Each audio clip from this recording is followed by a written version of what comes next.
Anxiety has a strange way of convincing us that we already know what's wrong.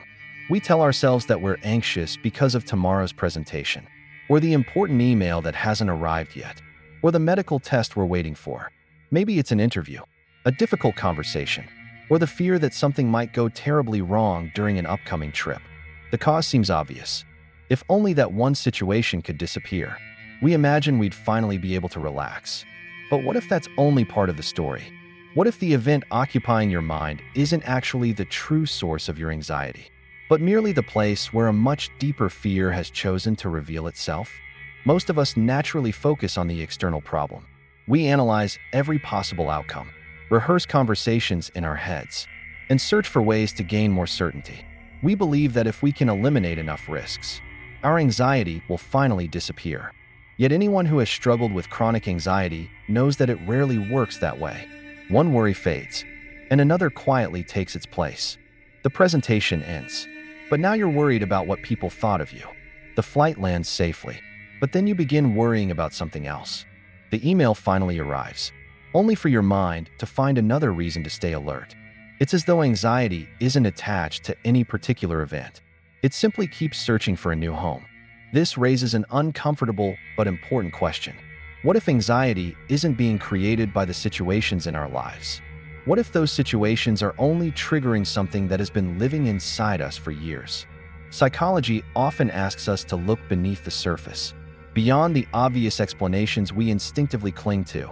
Sometimes the real causes of our emotional pain are not found in our schedules, our responsibilities, or the uncertain future. They're hidden much closer to home, deep within the way we see ourselves. And perhaps the greatest surprise is this: the most anxious people are not always those with the most difficult lives. Sometimes they are simply the people who have spent years believing, often without even realizing it, that they are somehow less worthy of love, acceptance, and kindness than everyone else. If that's true, then anxiety isn't just a fear of what might happen next. It may be a reflection of what we've quietly believed about ourselves all along. If anxiety isn't always created by the outside world, then where does it come from? One possibility is far more unsettling than we might expect. It comes from the quiet, persistent story we tell ourselves about who we are. Every one of us carries an inner voice. Sometimes it encourages us. It reminds us that mistakes are part of being human and that we can recover from setbacks. But for many people, that voice sounds very different. It whispers, "You're not good enough." Soon they'll discover who you really are. You don't deserve to succeed. Over time, these thoughts become so familiar that we stop questioning them. They no longer feel like opinions. They feel like facts. And once we accept them as truth, anxiety begins to make perfect sense. Imagine walking through life believing, deep down, that you're fundamentally flawed. Every delayed text suddenly feels like rejection. Every piece of criticism feels like proof. Every small mistake becomes evidence that you've failed once again. Even moments of success can feel strangely uncomfortable because they seem temporary. Instead of enjoying them, you wait for the moment everything falls apart. You begin expecting disappointment before it arrives. Not because the world is especially cruel, but because you've quietly concluded that you're the kind of person bad things happen to. This is why two people can experience exactly the same situation and react in completely different ways. One sees a difficult challenge.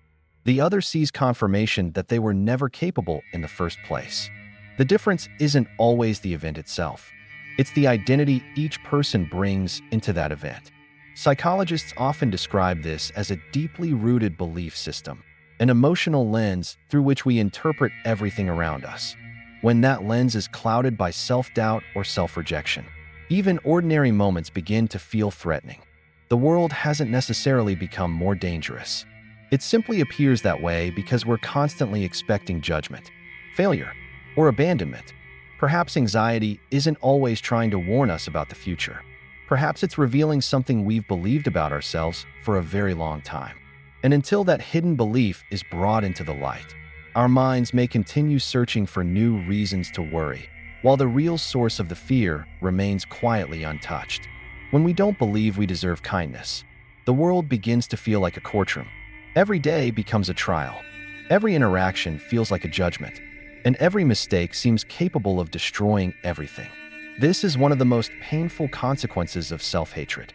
It quietly convinces us that suffering isn't just possible, it's inevitable. Someone who secretly dislikes themselves often carries an invisible expectation that sooner or later, life will expose them. They may receive a compliment, earn a promotion, or build a loving relationship. Yet none of it feels completely secure. Instead of thinking, "I've earned this," they think, "How long before I lose it?" Success feels borrowed. Love feels temporary. Happiness feels suspicious. It's as if every good moment is only the calm before an unavoidable storm. This mindset creates a powerful cycle. Because you're expecting rejection, you become hyper-aware of every sign that seems to confirm it. A friend replies a little later than usual. Your manager gives brief feedback. Someone forgets to invite you somewhere. To another person, these might be ordinary events. But to a mind shaped by self-hatred, they become evidence. They don't like me anymore. I'm disappointing everyone. It's finally happening. The brain begins collecting proof for a verdict it decided long ago.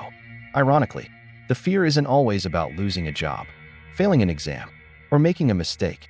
The deeper fear is being exposed as the person you've secretly believed yourself to be all along. Someone who isn't good enough. Someone who isn't lovable. Someone who doesn't deserve peace. This is why anxiety can feel so relentless. It's not preparing you for one specific danger. It's preparing you for a punishment you unconsciously believe is overdue. And because that punishment never has a clear shape, your mind keeps scanning the horizon, searching for where it will come from next. The tragedy is that none of this is based on objective reality. It's based on an old belief, one that may have been planted years ago through criticism, neglect, impossible expectations, or experiences that taught you to question your own worth. Anxiety, then, isn't always the voice predicting the future. Sometimes, it's the echo of a past that convinced you were never enough in the first place. If self-hatred can fuel anxiety, why don't more people recognize it? The answer is surprisingly simple. Because self-hatred rarely announces itself. It doesn't wake you up every morning saying, "You hate yourself." Instead, it becomes the background music of your life, so constant, so familiar, that you eventually stop hearing it altogether. Many people imagine low self-esteem as someone who openly says, "I'm worthless," or constantly breaks down in tears.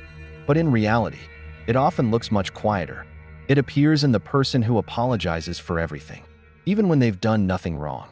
The person who struggles to accept compliments because they assume others are just being polite. The person who works endlessly, believing they must earn the right to rest. Or the person who feels guilty whenever they choose themselves over everyone else. These behaviors don't usually feel unusual. They simply feel normal. That's because many of our beliefs about ourselves were formed long before we were old enough to question them. As children, we naturally absorb the messages surrounding us. If we were repeatedly criticized, ignored, compared with others, or made to feel that love had to be earned through perfect behavior, those experiences often became part of our identity. We didn't think, "Someone treated me unfairly." We concluded, "There must be something wrong with me." Years pass. The people who shaped those beliefs may no longer be present. The circumstances may have completely changed, yet the inner voice remains, quietly repeating the same verdict. And because we've heard it for so long, we mistake it for reality. This is what makes hidden self-hatred so powerful. It disguises itself as common sense. It tells us that we're simply being realistic, that our harsh self-criticism is humility, that expecting rejection is wisdom, that constantly preparing for failure is responsibility. But perhaps none of those things are true. Perhaps we've simply become so accustomed to seeing ourselves through the eyes of old wounds that we've forgotten another perspective is even possible. And until we recognize that inner voice for what it truly is, not truth, but conditioning, we'll continue trying to solve anxiety at the surface, while the deeper cause quietly remains untouched. If hidden self-hatred can remain unnoticed for years, how do we begin to recognize it? Not by looking for dramatic emotional breakdowns, but by asking ourselves a few surprisingly simple questions. Imagine someone asked you, "Do you genuinely like the person you are?"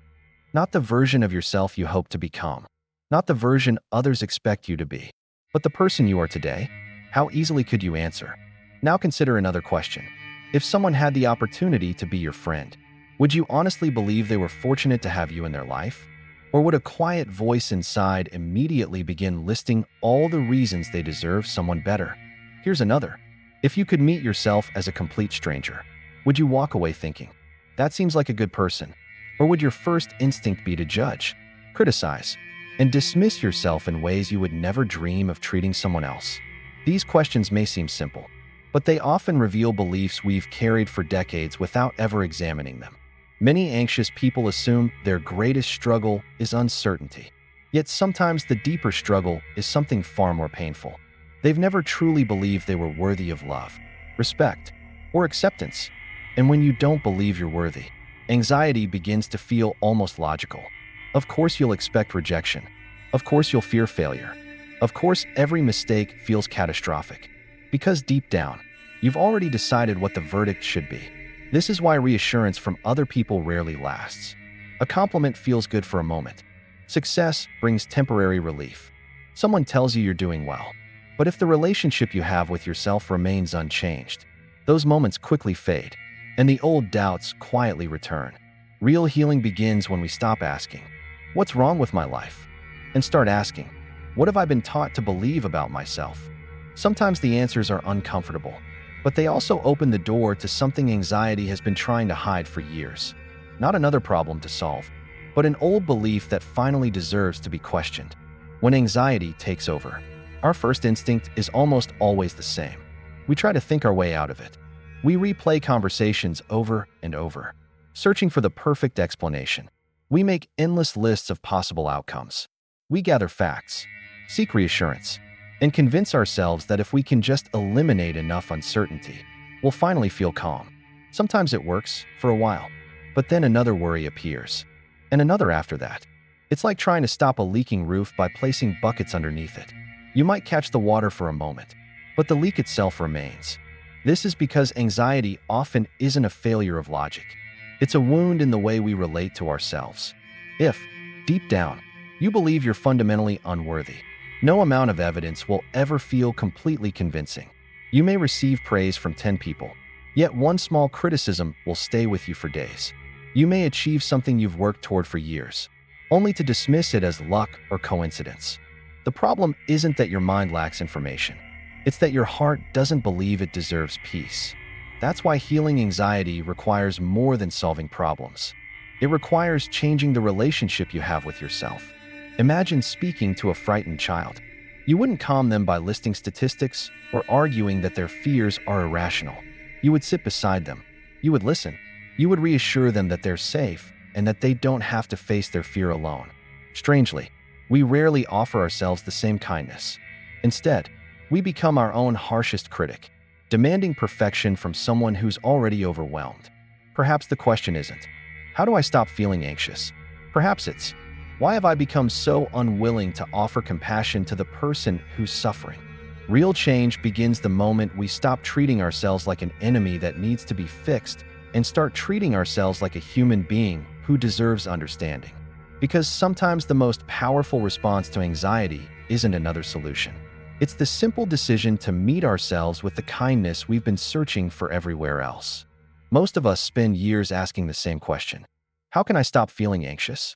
We search for better planning, better habits, better routines, and better ways to control the future.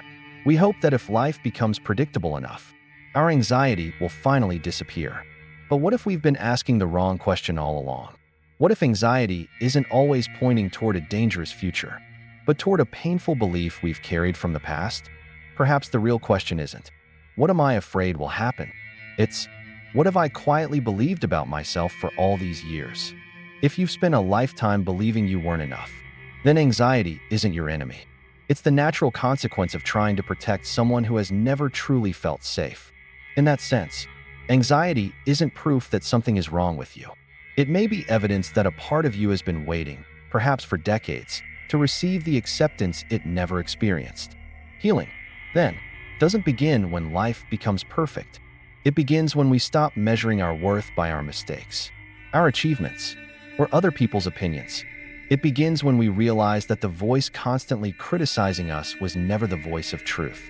It was the echo of old experiences that no longer deserve to define who we are.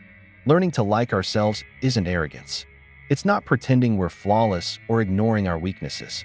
It's simply refusing to continue a lifelong habit of treating ourselves with a cruelty we would never inflict on someone we love.